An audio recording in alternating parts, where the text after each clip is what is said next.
आप सभी को प्रणाम निवेदित करती हूँ, हृदय से स्वागत करती हूँ। और आज एक मैं बहुत बहुत बहुत अद्भुत स्थान पर लेकर आई हूँ। एक ऐसा स्थान जहाँ जिसकी आवश्यकता आप सबको रोजमर्रा के जीवन में जिसकी आवश्यकता पड़ती ही है, और ऐसा कोई भी व्यक्ति नहीं है जिसके जीवन में इसकी आवश्यकता न पड़ती हो। तो मैं बात कर रही हूँ मेडिसिन की, लेकिन मेडिसिन कौन सी? आयुर्वेदिक।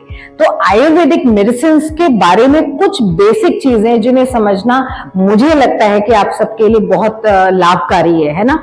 तो जो गायत्री परिवार के लोग हैं वो तो इसके संबंध में थोड़ा बहुत जानते भी हैं, लेकिन जो बाहर के लोग हैं उनके लिए ये वीडियो बहुत बहुत बहुत ज्ञानवर्धक होने वाला है।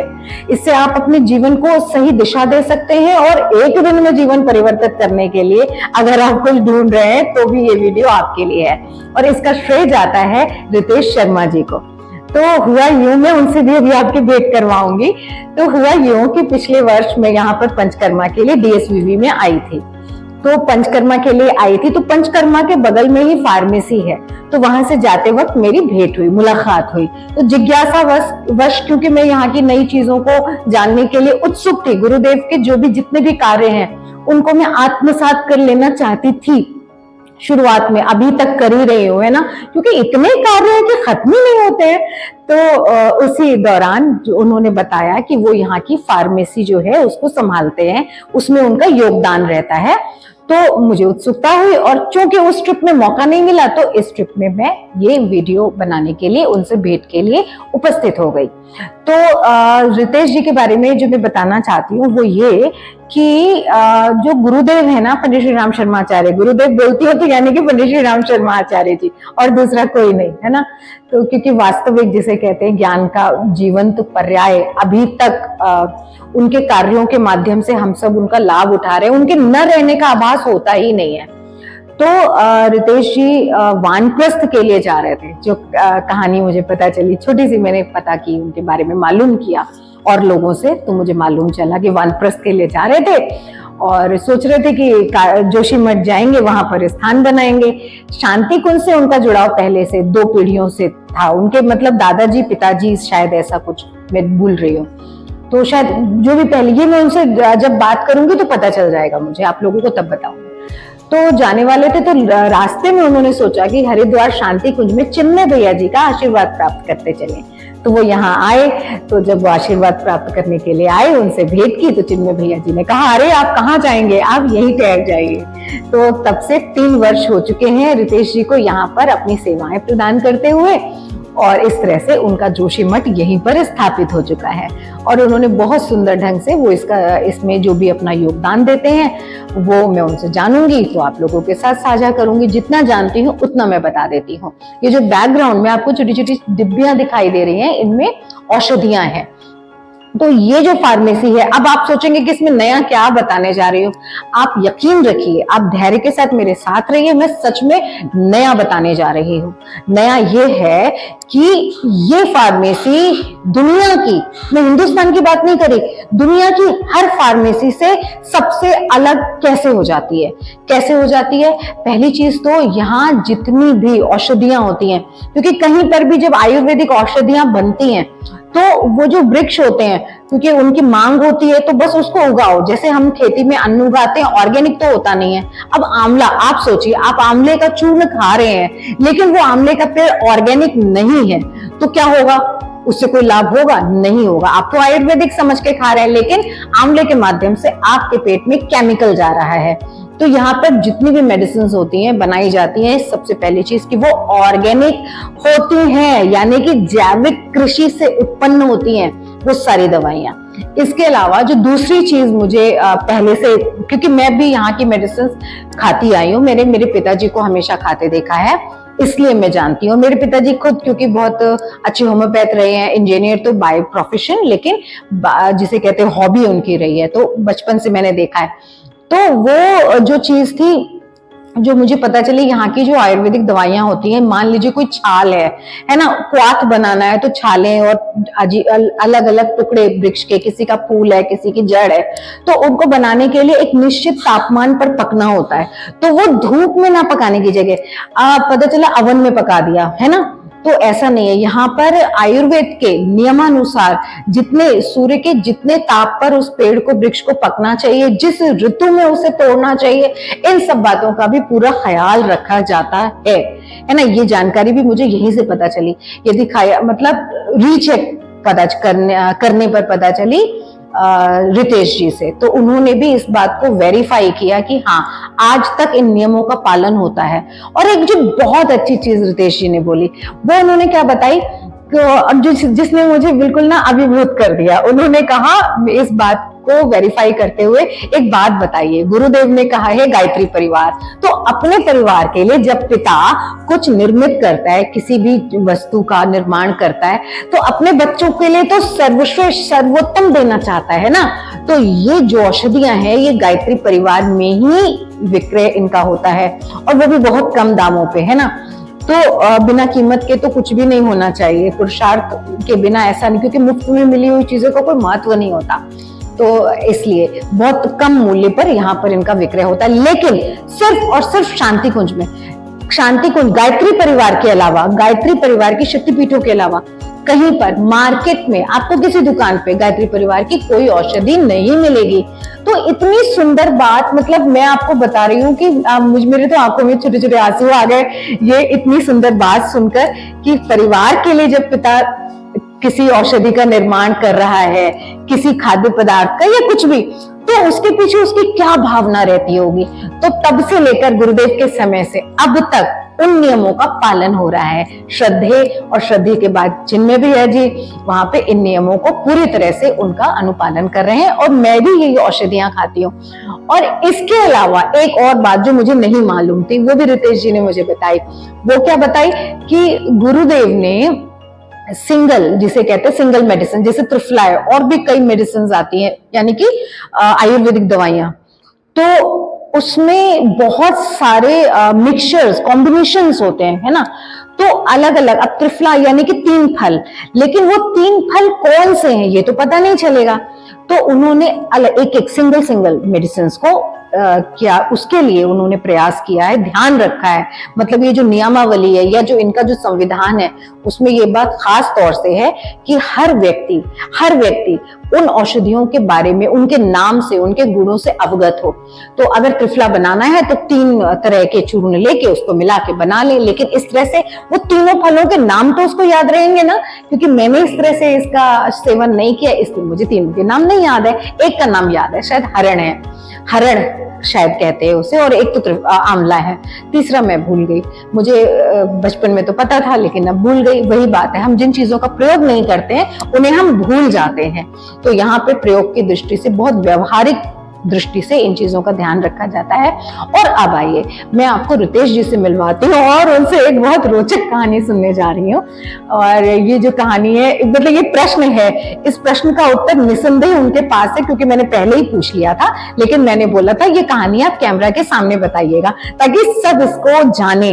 क्योंकि बचपन में जब मैंने गुरुकुल कांगड़ी के बारे में सुना था, तो उसकी चाय आती होगी, आप सबने उसका सेवन निसंदेह किया होगा, नहीं तो नाम तो सुना होगा, लेकिन उसकी क्वालिटी का क्या हुआ और क्या आज वो उपलब्ध है ना। तो इसी प्रकार से उनकी, जिस तरह से गुरुकुल कांगड़ी वालों की चाय या कुछ पदार्थ है, ऐसे बहुत लोगों के हैं, बहुत सारे लोगों के हैं, सबने अपने अपने पेय पदार्थ बना रखे हैं अलग अलग अपने आप को। लेकिन शांति कुंज ने, यानी कि गुरुदेव ने जिस प्रज्ञा पेय को चाय से रिप्लेस करने के लिए इसका निर्माण किया, उसके पीछे की कहानी क्या है, क्योंकि ये तो बहुत यूनिक है।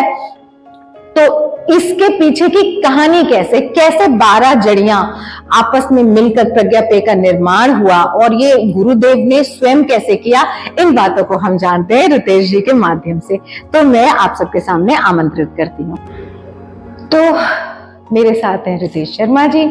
तो आपसे वो कहानी मैं चाहती हूँ कि प्रसाद कहते हैं बांट के खाना चाहिए, तो मैं अकेले नहीं सुनना चाहती हूँ, मैं चाहती हूँ कि सब गुरुदेव की उस कहानी का लाभ उठाएं, और वो बहुत इंटरेस्टिंग है, मुझे मालूम है। ये भी मेरे भी अपने प्रोसेस ना हुआ है। अच्छा, कि किस तरह से हमारा प्रज्ञा पेय का निर्माण हुआ। जैसा कि मुझे मालूम है, एक दिन गुरुदेव ने हमारे स्वर्गीय पांडे जी, जो पहले फार्मेसी के यहाँ पे केयर टेकर थे और हमारे आयुर्वेद चिकित्सक थे, तो उनको बुलाया कि हमको चाय के लिए विकल्प ढूंढना है, तो तुम्हारे पास बहुत सारी जड़ी बूटियां हैं, सब जड़ी बूटियां लेके आओ। और जरा विकल्प बना के दिखाओ। वो सभी जड़ी बूटियां वहां ले गए और फिर अपने हिसाब से उन्होंने मात्रा निकाल के 35 बार चाय बनाने की कोशिश करी गई। 35 बार उन्होंने उस पेय को बनाया अलग अलग जड़ी बूटियों के माध्यम से, गुरुदेव को ये बताते हुए कि ये जड़ी बूटी इस चीज के काम में फायदा देगी, वो उस फायदे में देगी।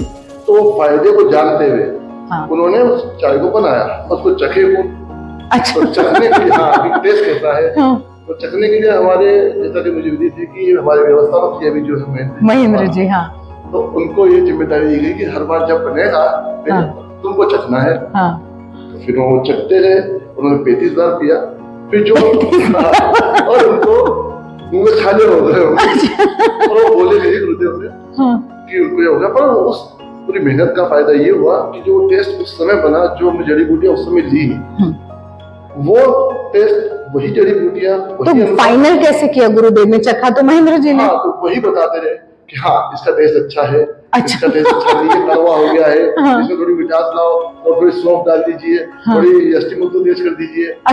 इस तरह से बार बार उस टेस्ट को ऊपर नीचे किया गया। तो तब जाकर ये हमारा फाइनल गुरुदेव ने अप्रूव किया। वही वाला फॉर्मूला आज तक हम ध्यान रखते हैं, वही कलर, वही टेस्ट, वही खुशबू जो गुरुदेव के समय थी वो आज की प्रज्ञा पेय में भी है, क्योंकि उसके ऊपर 100% हम ध्यान रखते हैं गुरुदेव के द्वारा बनाया गया। जैसा कि हमारे पूजनीय श्रद्धेय कहते हैं इसको liquor of wisdom. Liquor of wisdom, वाह, बहुत अच्छा है। और हम जो कहते हैं आज की जनरेशन वाले, कुछ लोग बोलते हैं ग्रीन टी, हम बोलते हैं इसको हर्बल टी। इसके अंदर 12 चीजें मिली, ग्रीन टी में 1 मिलेगी 2 मिलेगी आपको, साथ में फ्लेवर्स आ जाएंगे। हमारे पास 12 फ्लेवर में है और 12 महीने पी सकते हो मतलब एक साथ पी सकते हैं। और कितनी मतलब बड़ी बात है कि गुरुदेव ने पूरा समय देकर उस पेय को बनाया और फाइनली टेस्ट करके उसको अप्रूव किया। और महेंद्र जी भी प्रणम में ऐसे नहीं गुरुदेव के निकट होने का सौभाग्य मिला है ना। मतलब कितनी बड़ी बात है कि जुबान में छाले आ गए। ये सीखने की बात है, ये शिष्यत्व हमें सीखने की, धारण करने की बात है। हम गुरुदेव से सारी कृपा पा लेना चाहते हैं, लेकिन उस कृपा को पाने के लिए पात्रता के विकास में कंजूसी कर जाते हैं। तो ये महेंद्र जी बाबूजी से बहुत सीखने की बात है, और कि किस तरह से पुराने लोगों ने अपनी पात्रता को सिद्ध करके उनके साथ वो निकटता स्थापित की थी। हमारी निकटता में कमी इसीलिए है क्योंकि हमारी साधना में कमी है। तो ये तो बहुत आनंद की बात है। तो आप 3 वर्षों से यहाँ पर हैं और आप स्वयं इस फार्मेसी को देख रहे हैं, तो कुछ आपके अनुभव बताना चाहेंगे, क्योंकि आप तो बाहर थे इंदौर में। क्या है, अनुभव के बारे में तो मैं ज्यादा बता नहीं पाऊंगा, क्योंकि गुरुदेव और मेरा मतलब बहुत पर्सनल रिलेशन होते हैं, कई तो सभी के होते हैं। यहाँ पर जब हम आए थे फार्मेसी के अंदर, तो मेरा खुद का भी आयुर्वेद का कार्य है और फैक्ट्री से, और जब मैं यहाँ आया था तो मैंने देखा कि पूरी चीज अलग है। यहाँ पर बेचने के लिए नहीं, राइट, यहाँ पे बच्चे को कुछ खिलाने के लिए बनाया जा रहा है, इस भावना का बनाना है। बहुत साथ में हवन सामग्री बनाते हैं तो उनको ये ध्यान रखना पड़ता है कि ये भगवान खाएंगे। अरे वाह, क्योंकि उनको भोग लगेगा देवता। तो हवन सामग्री भी यही बनती है। बनाते हैं हम, कई तरह की विशेष हवन सामग्रियां भी बनाते हैं, भले वो कैंसर से रिलेटेड हो, डायबिटीज से हो। अच्छा, इसमें एक काम करते हैं कि ये जो हम हवन, मुझे लग रहा है कि ये इतनी अच्छी जानकारी है ना कि इसको संक्षिप्त में नहीं करना चाहिए। तो हवन सामग्री पे एक अलग से वीडियो बनाएंगे, है ना। हाँ, क्योंकि हवन सामग्री, हवन को लेकर भी बड़ा मिथ है, जो मैंने कई लोगों को कहते सुना है कि भी वातावरण को प्रदूषित करते हैं ना, क्या कार्बन, तो वो कैसा है, क्यों नहीं है, और देवताओं का भोजन किस तरह से, इस पे एक अलग से वीडियो बनाएंगे। तो अभी हम इस पे फोकस रहते हैं। अभी एक चीज आपको बताता हूँ मैं, आप बता रही थी आंवला के बारे में बात कर, फिर आप त्रिफला में अटक गए, बहेड़ा, हरड़ बहेड़ा और आंवला। तो देखिए, अगर लोग त्रिफला के नाम से जानते हैं तो जाहिर से बहुत सारे कॉम्बिनेशंस ऐसे ही मार्केट में आ गए और बेसिक इंग्रेडिएंट्स को हम भूल गए। तो ये गुरुदेव का जो मैसेज है, ये बहुत बड़ी बात है। सिंगल हर्ब थेरेपी कहते हैं इसको। एक ही सिंगल औषधि से, दवाई से, जड़ी बूटी से चीजों को, कई चीजों को हम ठीक कर पाते हैं। ठीक है ना। जैसे आंवला हुआ ना, तो एक आंवले को ही आप देख लोगे तो कई चीजें ठीक कर देता है। सिर्फ पेट के लिए ही नहीं काम करेगा, बुद्धि के लिए भी बहुत चीजें करेगा। आंवले के हमारे कैल्शियम के लिए। और देखिए बाहर हमारा तो आंवले के हमारे खुद के 1000 पेड़ है। हाँ, पिछली बार मैंने 1000 पेड़ है, टूटे थे तो मैंने खाया था। आंवला नवमी पे पूजन के बाद हम इसका तोड़ते हैं इनको। वाह। तो उसके बाद में इसका च्यवनप्राश भी बनाते हैं। अच्छा, च्यवनप्राश भी बनता है यहाँ पे? च्यवनप्राश भी बनाते हैं, तो वो भी बहुत विशेष होता होगा। हाँ, सब अपने। तो अच्छा, एक प्रश्न है, यदि बाहर के लोग इसका लाभ उठाना चाहें तो कैसे ले सकते हैं? awgp.org ऑनलाइन स्टोर करके हमारा वेबसाइट है। ओके, आप ऑनलाइन वहां से मंगा सकते हैं। अच्छा, तो देख लीजिए, पहले तो मैं स्पष्ट कर दूं कि मैं इसके प्रचारक नहीं हूँ, है ना। मैं आप लोग जैसे ही जो लोग गायत्री परिवार के बाहर के उनसे बोल रही हूँ मैं कि मुझे कोई यहाँ पर सेवा में रखा नहीं गया है इसके प्रचार के लिए, लेकिन हर व्यक्ति अपने लिए सबसे सुंदर चीज ढूंढता है ना, पड़ताल करता है, तो संधान करता है। तो मैं जहां भी जाती हूँ वहां जो भी अच्छा और विशेष होता है, मुझे लगता है उसका लाभ मैं स्वयं भी उठाऊं और आप लोग भी उठाएं। तो यहाँ पर इन औषधियों का लाभ मैं तो उठाती हूँ। तो जिस वेबसाइट का जिक्र कर रहे हैं जहां से आप चाहें तो ले सकते हैं, तो उसको मैं नीचे डिस्क्रिप्शन बॉक्स में उसका मैं लिंक डाल दूंगी, और तो आप गायत्री परिवार के इसका औषधियों का लाभ उठा सकते हैं। और कोई प्रश्न हो तो आप कमेंट बॉक्स में पूछ सकते हैं। तो आप प्रश्न पूछेंगे तो मैं फिर आपसे उत्तर लेकर फिर आप लोगों तक उसको पहुंचाने का माध्यम बनूंगी, निमित्त बनूंगी। तो इसी के साथ आप कुछ और बताना चाहें? हाँ, ये बात आप जो बोल रही थी ना व्यवसायिक वाली, हाँ। ये जो साइड हमने बनाई ना, व्यवसाय के लिए नहीं बनाई है। हमारी हाँ। खुद की जो अखिल विश्व गायत्री परिवार awgp.org हमारी है। परिवार वाले जो भाग होते हैं, जहाँ तो क्योंकि मैंने भी, आप बिल्कुल सही कह रहे हैं, क्योंकि मैं भी जब मुंबई में रहती हूँ तो मैं कैसे मंगाऊं, तो मैं इस वेबसाइट के थ्रू ही मैंने 2-3 बार मैंने मंगाया है। इसीलिए हमने आप लोगों को ये दिया हुआ है जिससे आप लोग परेशान ना हो, घर बैठे दवाई पहुंच जाए। और एक चीज और होती है, ज्यादातर इसके प्रोडक्ट आउट ऑफ स्टॉक होते हैं क्योंकि इतनी मांग होती है, और अगर ये प्रोडक्शन बढ़ाएंगे, है ना, हमेशा स्टॉक रहने के लिए, तो क्वालिटी डाउन हो जाएगी, डल हो जाएगी। तो जाहिर सी बात है उसमें कोई मिलावट की कोई गुंजाइश नहीं बचती है, इसलिए प्रोडक्ट आउट ऑफ स्टॉक मिलते हैं। जैसे इसका जो शहद वगैरह जो मतलब बाहर से भी अगर कुछ गायत्री परिवार में आता है ना, तो उसका भी बहुत क्वालिटी चेक होता है और सारी चीजें होती हैं। लेकिन खासकर यहाँ की जो फार्मेसी में बने प्रोडक्ट्स हैं या मेडिसिन है, उनकी तो बात ही अलग है।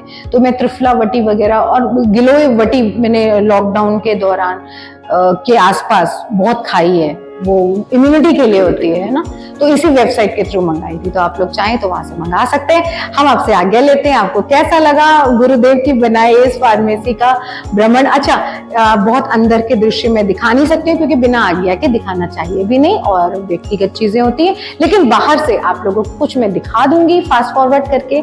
तो आप लोग उसको देखिएगा, आनंद लीजिएगा और अच्छे अच्छे कमेंट कीजिएगा और हमें प्रोत्साहित कीजिएगा। मतलब मुझे, आपको किसी प्रोत्साहन की आवश्यकता नहीं है। आप पर गुरुदेव की वैसे ही विशेष कृपा है जो यहाँ पर रोक लिया है। धन्यवाद।